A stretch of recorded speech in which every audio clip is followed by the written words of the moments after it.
is it me or does it feel like Christmas Eve tonight? I mean, we're all getting excited. We get snuggled up in bed, and then we're going to wake up bright and early tomorrow, turn on CNN, and see what Don Lemon has to say. Joining us right now is the managing editor of Newsbusters over there at the Mighty Media Research Center, Curtis Houck. Curtis, is it real? Is it true? Is Don Lemon back tomorrow after offending pretty much every woman in America? That's the word on the street, Larry. Don Lemon has returned because he is sorry. He is Ah, sorry, Larry, that he has offended so many people. In fact, he is so offended because he has so many great friends that are women. His best friends are women, Larry. That for any life decision, he consults women. Dana Bash, Aaron Burnett are some of his best friends. His best yeah. friend in life is his mom. So how could he have really been that sexist in saying Nikki Haley was past her prime? Well, Curtis, let's start with the two women you didn't name, the ones who actually have to sit on set with him all morning. Caitlin Collins, who we already had reports a couple of weeks ago that the two of them got into a shouting match. Well, actually, it wasn't. He was shouting at her because he's a big, arrogant bully. And then Poppy Harlow, who, like a trooper, sort of bared the brunt of this whole Pastor Pride thing. And Riley dealt with it until she had to storm off the set, reportedly, as soon as the segment was over. How are those two going to deal with Donnie Boy tomorrow morning? Well, Poppy Harlow's a more interesting case, Larry, because they've been friends. They've been allegedly been friends for a long time. That was part of Chris Lick's pitch that like three friends in real life are doing a morning show together, like it was some sort of reality TV special. Yeah. That they were just going to deliver the news together. But what was weird about it was, yeah, Caitlyn was in Washington, where Poppy and Don are a number of years older. They've been friends together, and of course, the story that they told was Don going to Europe for Poppy's wedding. So the two are friends. So that makes what's happened with the two of them a little bit more interesting to me because they've worked together for a number of years. They've been at CNN for well over a decade, I think now. So for her to storm off the set for a very appropriately timed bathroom break, which Yeah. Caitlin Collins then followed her into, uh, tells you really all you need to know that, Poppy is really having to deal with Dawn, where they send Caitlin out. She's in Warsaw this week. She goes to Washington very frequently, so she doesn't have to sit next to him. Yeah, right. It's strange. I know a thing or two about doing a morning show. I've done one for the last over 10 years now. And you got to make the audience feel like you all like each other. Even when you disagree, there's an art to disagreeing and maybe having a friendly debate about a topic and yet still projecting that you're friends. No one's picking up on that from these three. Yeah, with Caitlin Collins, she had that interview a few weeks ago with Congressman Comer about, all sorts of things that he's looking to do with the House Oversight Committee. And afterward, they're trying to go to break. Poppy is trying to get them to break. And then Don Lemon says, no, we're not going to break. And then spends a few minutes more or less running down Caitlin for not calling Jim Comer out for daring to cite the New York Post because he believes the New York Post is full of propaganda and full of lies. It's not a reputable news source. All the while, Larry, the important point here is this show is meant to reinvigorate. This was the first Right. huge, I guess, work of Chris Licht's tenure at CNN. It's been a complete failure. Granted, you only gave these people a month and a half together before you threw them on the air right before an election, no less. So that's also a problem. And the other point is the ratings have continued to suffer. It is down 16% in total viewers and down 21% in the 25 to 54 demo from the Man, last iteration of New Day, which they canceled. With because it if was you're such a John Berman, disaster. if you're John Berman and Brianna Keeler, you're like, hey, like, Right. Right. As much as our show stunk, it's not this bad. All right. So one other aspect of this story before we move on, because there's actually been a domino effect onto other shows, including I know one of your favorites, The View. You mentioned all that. There's stories about how women staffers don't want to come back to work with Don Lemon, and not to mention the two co-hosts. And that he's going to apologize profusely to all the women he works with and all the women who watch the show after he does his sensitivity training. Here's the one woman that no one's mentioning, Curtis Houck, the only woman that Don Lemon actually singled out by name, Nikki Haley.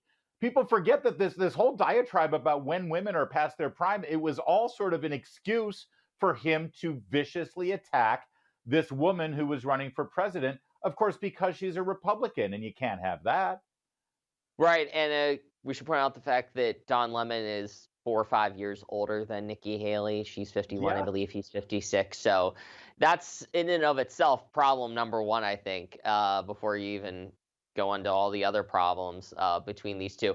Yeah, and it's interesting to see the media just really have no sort of problem with the attacks on Nikki Haley. It's yes that it's not Nikki Haley, it's just the general premise. It's just the phrase that it's right. the way he went about saying it. It's not who he was saying it to, because that doesn't really matter. Because for them, taking out Nikki Haley, whether it's sexism or claiming that she wants to get rid of Social Security and Medicare, or she's from a racist state in South Carolina, any sort of excuse shows that yeah, they're not really willing to give anybody a fair shake in this Right. primary.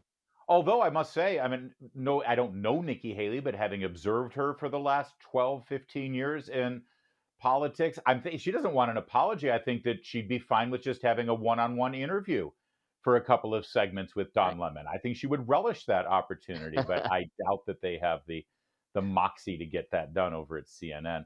Hey, Curtis, let's switch over to The View real fast because, I mean, one thing this Don Lemon lesson taught us is that when talking about topics like this, you probably have to be very cautious, be very wise, be very deliberate so that you don't sort of Mhm. walk into some sort of landmine. Well, here's Whoopi Goldberg telling Don Lemon to hold her beer. Watch. It's time for a new generation of leadership. You're not a new generation. You're 51. What are you talking about?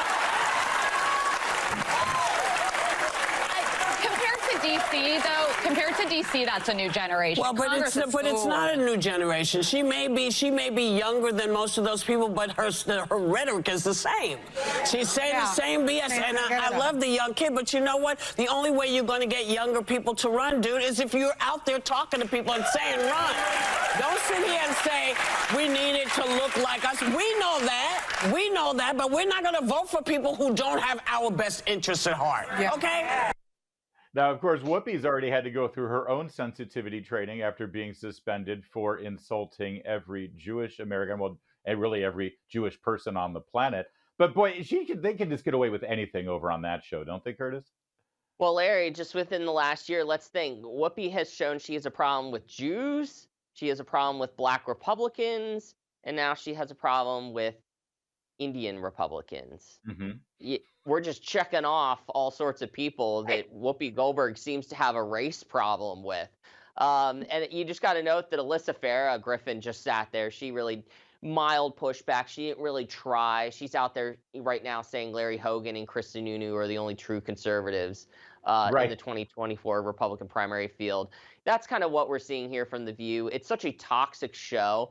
This is a kind of show that, like, if you want to have a conversation about like why things are so difficult for young girls, teenage girls, you point to shows like The View and say, yeah, there's not really a whole lot of women supporting women going on in a lot of these fields, because it takes is one disagreement over different kind of issue or view about the way you want to live your life, and they will tear you to shreds. You know what drives me crazy about this stuff, Curtis, though, just being a person who's in the media as well, is that this is such a beautiful golden opportunity. The View, it was low-hanging fruit for The View.